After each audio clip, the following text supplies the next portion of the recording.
율리아나와 성 프란치스코 책 읽기. 토마스 첼라노의 아시시 성 프란치스코. 토마스 첼라노 지음, 이재성 옮김, 프란치스코 출판사.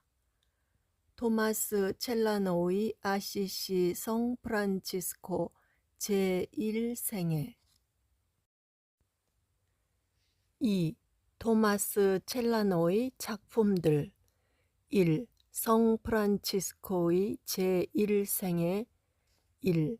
집필 시기 및 그 배경. 1228년 4월 29일 교황 그레고리오 9세가 프란치스코를 공경하기 위한 성당 건립을 허락하는 교서를 발표하였다. 이 발표는 3개월 후인 1228년 7월 16일에 있을 성인의 시성식을 앞두고 있었던 일이다. 이 발표와 함께 그레고리오 교황은 토마스 첼라노에게 이 새로운 성인의 전기를 집필하라는 명령을 내린 것으로 짐작된다. 첼라노 자신도 위대하신 그레고리오 교황 성하의 명을 받자와 프란치스코의 제1생애를 쓴다고 말하고 있다. 그러나 더 이상의 집필 배경에 대해서는 언급이 없다. 파리 국립도서관에 있는 필사본 3817의 신빙성을 부여한다면 명령을 받고 나서 10개월 후인 1229년 2월 25일에 이 저서가 교황께 바쳐졌고 이어서 공인되었다. 14세기의 것으로 추정되는 이 파리 필사본에 다음과 같이 기록되어 있다. 영광스러운 교황 즉위 제2년 2월 25일 복되신 그레고리오 9세 교황 성하께서는 페루지아에서 이 전기를 접수하고 확인하셨으며 출판할 것을 허락하셨다. 그래서 한동안 제1생애를 그레고리오 전기라고 부르기도 하였다. 이 파리 필사본의 진위 여부와 무관하게 이 전기는 1230년 5월 25일 이전에 완성된 것이 틀림없다. 왜냐하면 아시시의 성 지오르지오 성당에 안치되어 있던 성 프란치스코의 유해를 새로 건립된 대성당으로 이장하는 중요한 사건이 바로 1230년에 있었는데도 이것을 수록하지 않은 점으로 미루어 보아 그렇다. 프란치스코의 절친한 친구이자 후견인이요 예찬가였던 교황 그레고리오 9세가 어떤 이유로 해서 특별히 토마스 첼라노를 지목하여 그에게 이 임무를 맡겼는지는 알려지지 않았다. 그러나 그의 문학적 재능과 뛰어난 라틴어 구사력을 감안할 때 그가 이 임무의 적임자였던 것만은 사실이다. 그는 소위 식자였고 아마도 프란치스코가 스페인에서 돌아온 직후에 형제회의에 입회한 교육을 많이 받은 귀족들 중에 하나였을 것으로 짐작된다. 이 작품으로 미루어 짐작하건대 첼라노는 노련한 문필가였으며 또한 수고를 아끼지 않는 정력적인 예술가였을 것으로 보인다.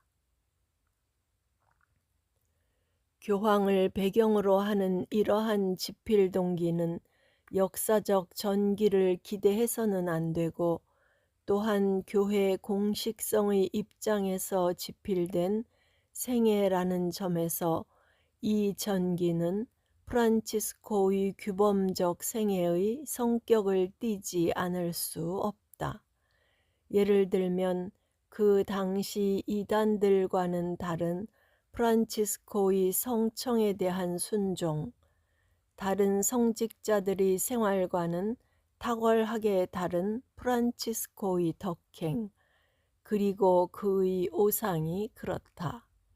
그러다 보니 프란치스코 내면의 모습들이 그늘 속에 가려진 것만은 사실이다. 프란치스코 사후 형제회의 상황 또한 전기 지필에 영향을 미쳤다는 점도 염두에 둘 필요가 있다. 형제들의 수가 갑작스럽게 증가하고 신학자와 법률가들, 소위 엘리트 계층들이 입회하여 이들이 형제회의 생활에 결정적인 역할을 하게 된다. 그중 하나가 요한 파렌티로, 그는 볼로냐 대학에서 법학을 공부한 후에 형제회의에 입회하였고 프란치스코 사후 첫 총봉사자로 선출되었다. 이 시기에 형제회는 여러 나라에 새로운 관구를 설립하며 급속도로 팽창하였다. 프란치스코의 명성은 날로 증가하고 그의 시성식까지 이어지면서 그의 생애를 글로 남겨야겠다는 동기가 충분히 자연 발생적으로도 유발되었을 것이다.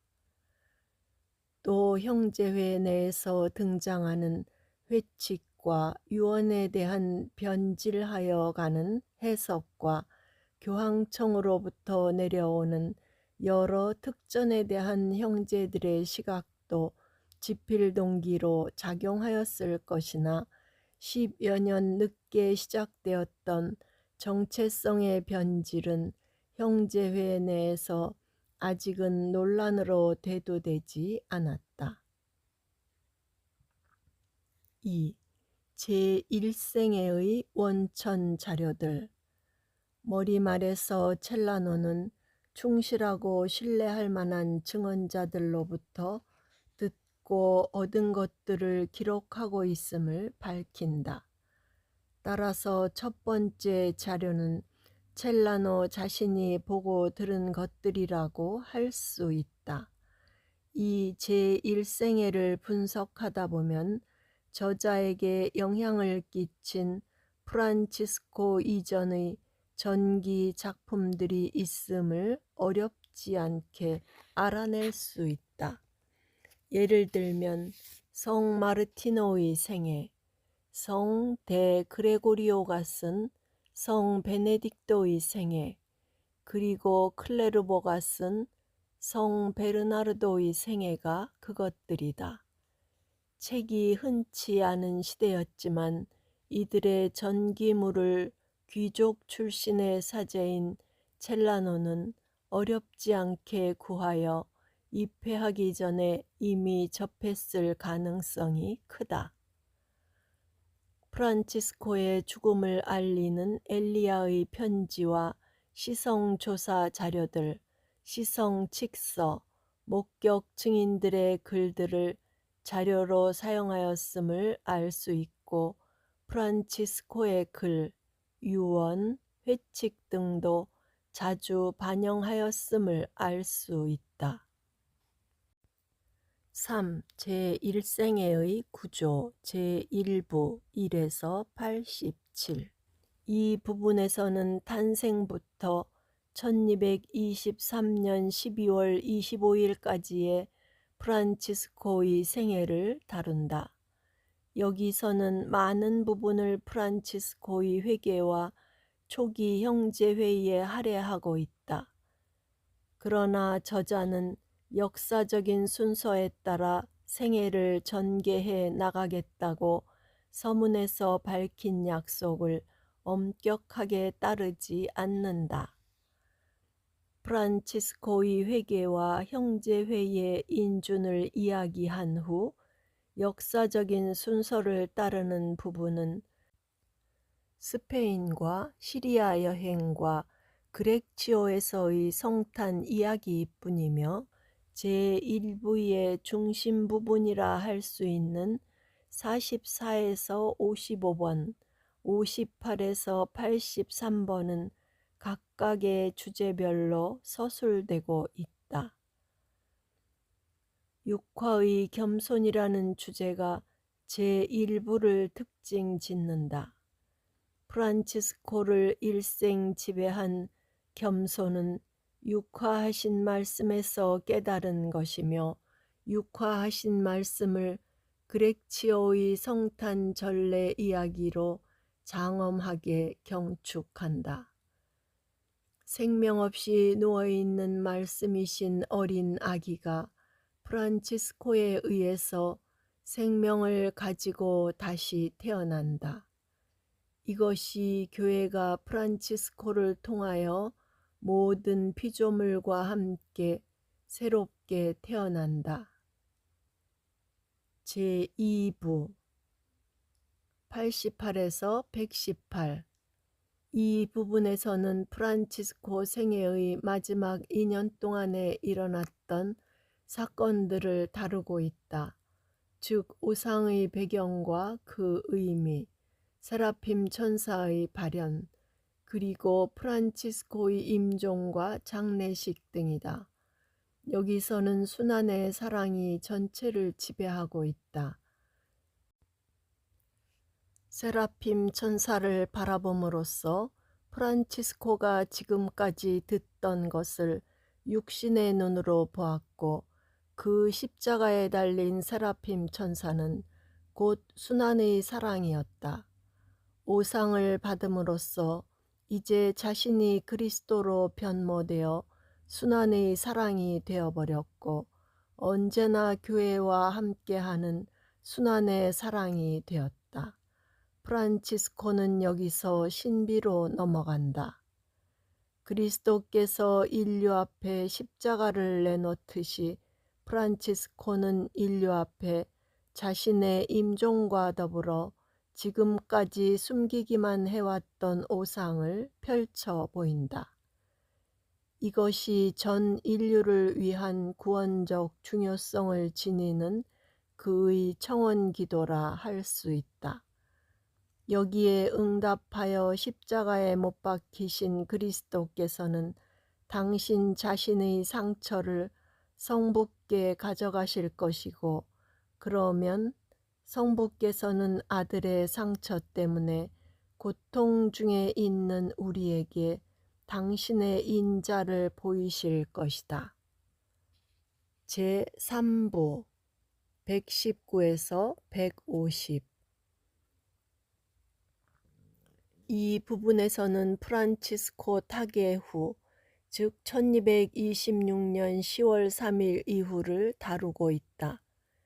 연대에 대한 언급 없이 소개되는 몇 가지 기적들과 시성식에 관한 자세한 묘사, 그리고 성인의 중재로 일어난 여러 기적을 취급하여 이 지상에서 성령을 통하여 계속 진행되는 프란치스코의 축제 전례를 기술하고 있다. 그리스도의 부활로 인류가 환호하듯이 이제 프란치스코가 시성되면서 그리스도인들이 환호한다. 새로운 생명을 얻는다. 무덤에서 많은 이들이 치유된다. 이러한 결과는 일립으로부터 흘러나오는 것이다. 즉 회개의 새로운 탄생을 경축하고 이어서 그레치오에서 말씀의 겸손한 육화 탄생으로 연결하여 오상과 죽음에서 오는 새 생명을 노래하고 이 새 생명으로 말미암아 뒤에 남겨둔 공동체가 새로운 믿음과 치유와 생명을 얻게 된다. 이처럼 3부에서는 교회가 프란치스코의 회개와 십자가에 못 박히신 그리스도와의 일치가 가져온 열매를 수확한다. 4. 제1생애의 문체. 첼라노는 라틴어 문법을 엄격하게 지키고 있고 한 문장 안에서의 어순도 거의 전통적이다. 또 라틴어의 운율을 놀라우리만큼 자유롭게 구사하고 있다. 이런 면에서 그는 가히 라틴어의 스승이라고 할 수 있다. 그는 서문에서 사물에 대해서 알쏭달쏭하게 말하는 것을 늘 피하셨고 또 미사여구에 대해서는 전혀 아는 바 없으셨던 분의 제자다운 제자가 되겠다고 기록하고 있지만 그는 우아하고 정교하게 다듬어진 구사법을 사용하면서 중세인들의 기호에 맞는 표현의 변화와 언어의 유희로 우리를 놀라게 하는 문장가이다. 그는 자주 서정적인 문체로 성인에 대한 예찬을 가누지 못하듯 쏟아내고 시적인 이미지들과 영감 어린 표현으로 이를 무리 없이 소화해낸다. 대칭 대조법, 과장법들을 효과적으로 잘 사용할 뿐만 아니라 독자들을 시적인 매력과 극적인 효과로 자유롭게 끌어들인다. 그의 전기물들을 하나의 서사시로 봐도 큰 무리가 없을 듯하다. 이러한 문장가를 프란치스코 옆에 배치하신 하느님의 섭리를 생각지 않을 수 없다. 5. 저자의 의도와 작품의 목적. 첼라노는 머리말에서 사부님의 행적과 생활을 서술할 계획임을 밝힌다. 따라서 첼라노는 프란치스코의 전기를 역사적으로 낱낱이 쓰고자 하는 의도는 애초부터 없었다고 할 수 있다. 첼라노는 프란치스코의 기적을 나열하면서도 기적들은 그의 모범적인 생활을 뒷받침하여 증거해주는 하나의 보조 역할에 지나지 않음을 천명한다. 이러한 저작 의도는 2부에서도 변함이 없다. 프란치스코의 마지막 2년 중에서 가장 중요한 사실들만을 기록하려고 한다. 그렇게 해서 프란치스코의 생애를 다른 사람들에게 뛰어난 모범으로 제시하여 완덕을 배우게 하도록 함이며 이 작품의 독자는 어떤 계급이나 성별, 나이에 상관없이 모든 사람이다. 작은 형제회의 형제들만이 아니라 교회의 모든 신자라고 할 수 있다. 3부에서도 도입 부분에서 현대인의 신앙을 고무하여 성숙하게 하고 미래인의 믿음을 강하게 하기 위한 지필임을 밝히고 있다. 그래서 형제회의에 대해서는 꼭 필요한 것들만 다루고 있다. 첼라노는 형제회의 범위를 뛰어넘는 프란치스코의 생애를 지필하였으며 3부에서는 하느님의 모든 백성을 성화하기 위하여 새 성인을 성덕의 모범으로 제시하고자 한 것이다. 그러나 성인의 위대함뿐만 아니라 당시에 성덕에서 명성을 누리던 몇몇 인물들, 즉 우골리노 추기경, 엘리야 형제, 클라라 자매, 그리고 몇몇 초기 동료들을 기리기도 한다는 점을 주목할 필요가 있다. 6. 본문의 전승. 첼라노가 1229년경 교황 그레고리오 9세에게 제출했던 제1생애의 자필 원고는 남아있지 않다. 1266년 파리 총회 이후 보나벤투라의 대전기가 형제회의 유일한 공식 전기로 유포되었지만 첼라노의 제1생애는 이미 정주 수도회를 중심으로 상당히 보급되어 있었다. 제1생애의 내용 전체를 수록하든 일부를 수록하든 지금까지 남아있는 사본은 20여 개가 된다. 이 중 14개는 13세기 후반에 작성된 사본들이고 작은 형제회 영역권에 남아있는 사본은 단 하나뿐인데 이 사본이 제1생애의 내용 전체를 수록하여 전해주는 유일한 사본이다.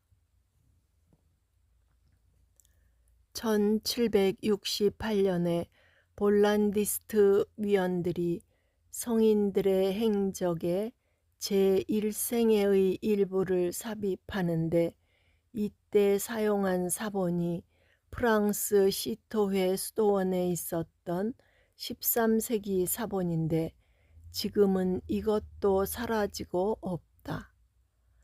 1806년 스테파노 리날디가 팔레론의 필사본을 바탕으로 제1생애의 또 다른 판을 출판하였으며 1880년에는 교회법 학자인 레오폴도 아모니가 라틴어와 이탈리아어 대조본을 출판하였고 최근에는 레오나르도 가르시아 아라곤에 의하여 제1생애가 발행되어 이것이 프란치스칸 원전들에 수록되었고 이것을 이번 교정 작업에서 참고하였다.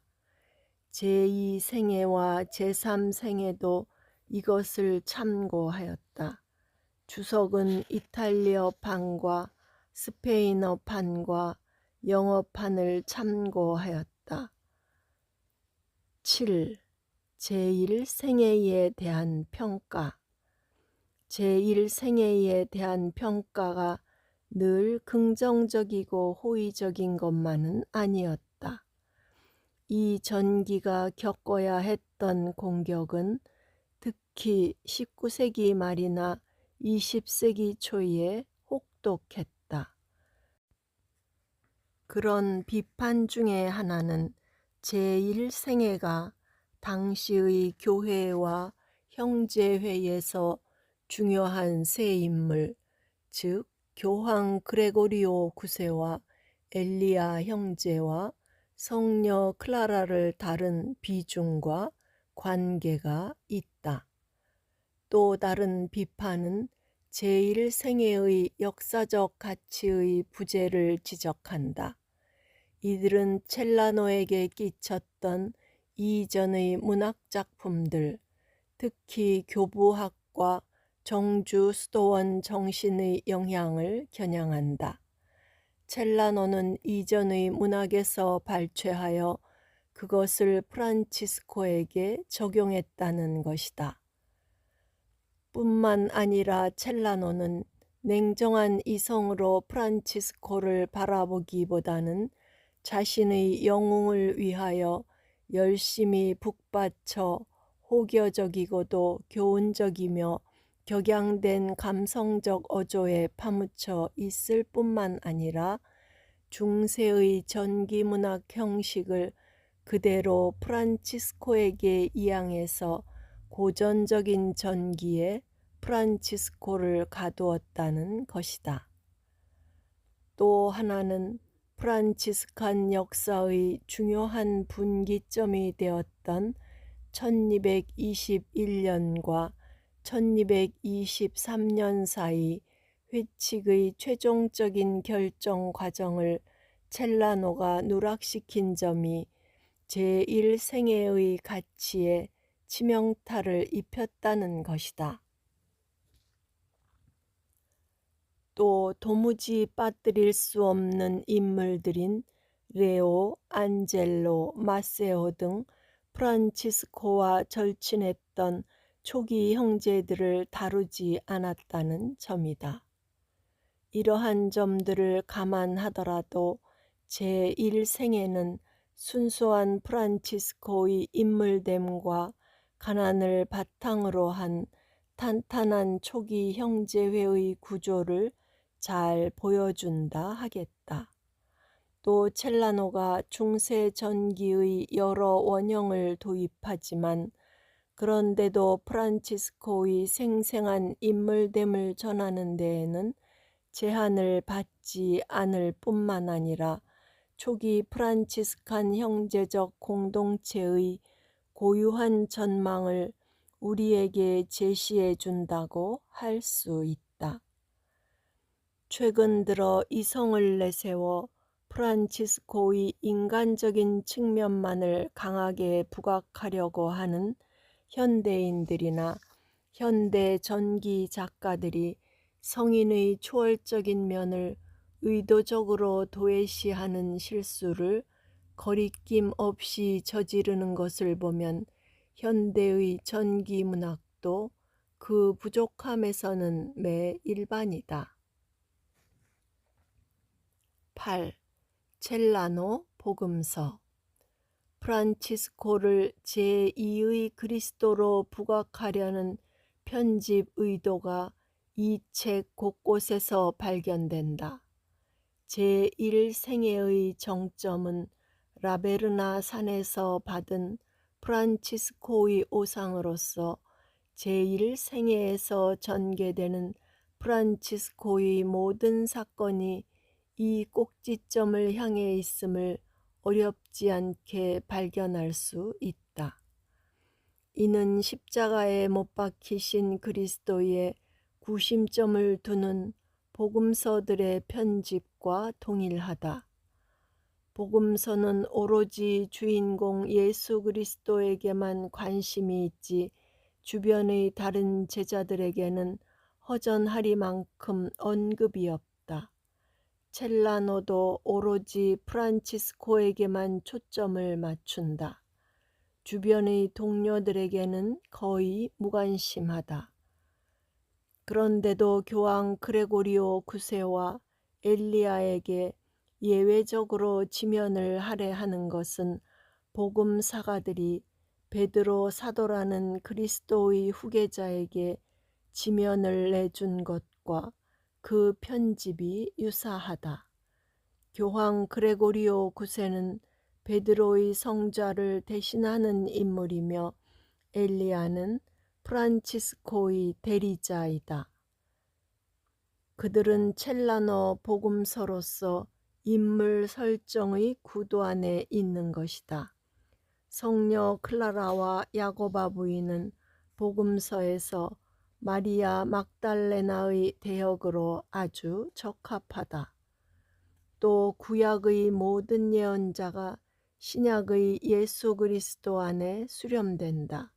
모세가 그렇고 아브라함이 그렇고 에레미야가 그러하다.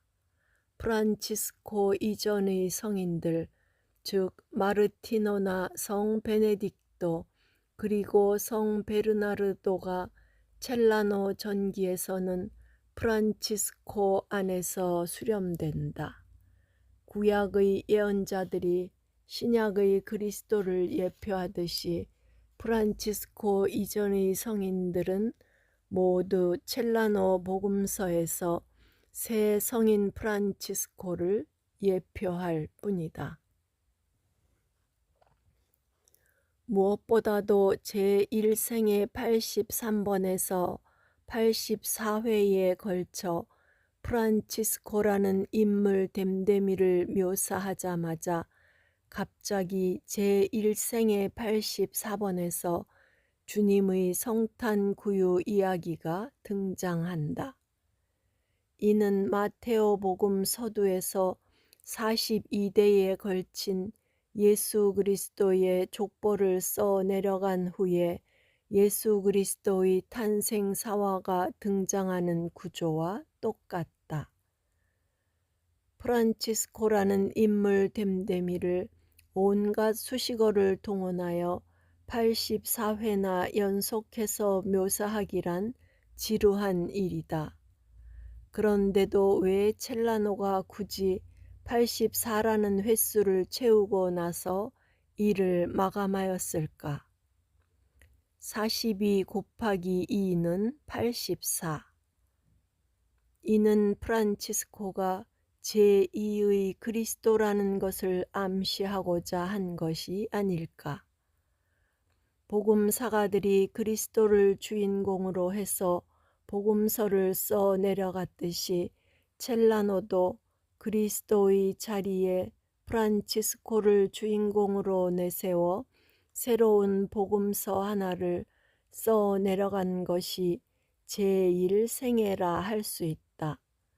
이러한 편집 의도는 제2생애에도 연속된다. 제2생애 217번에 등장하는 죽음 직전 프란치스코의 최후 만찬 제현과 속옷을 벗기도록 하여 알몸으로 죽음을 맞이하는 장면이 그대로 역사적인 사실일까? 사건의 진위 여부와 무관하게 이것은 프란치스코를 대하는 첼라노 신학에서 나오는 편집일 것이다. 이 전기물이 가지는 생명력은 바로 첼라노 신학에 있다. 각각의 복음서에 복음사가 고유의 신학이 있듯이 여기에도 첼라노 신학이 없을 수 없다.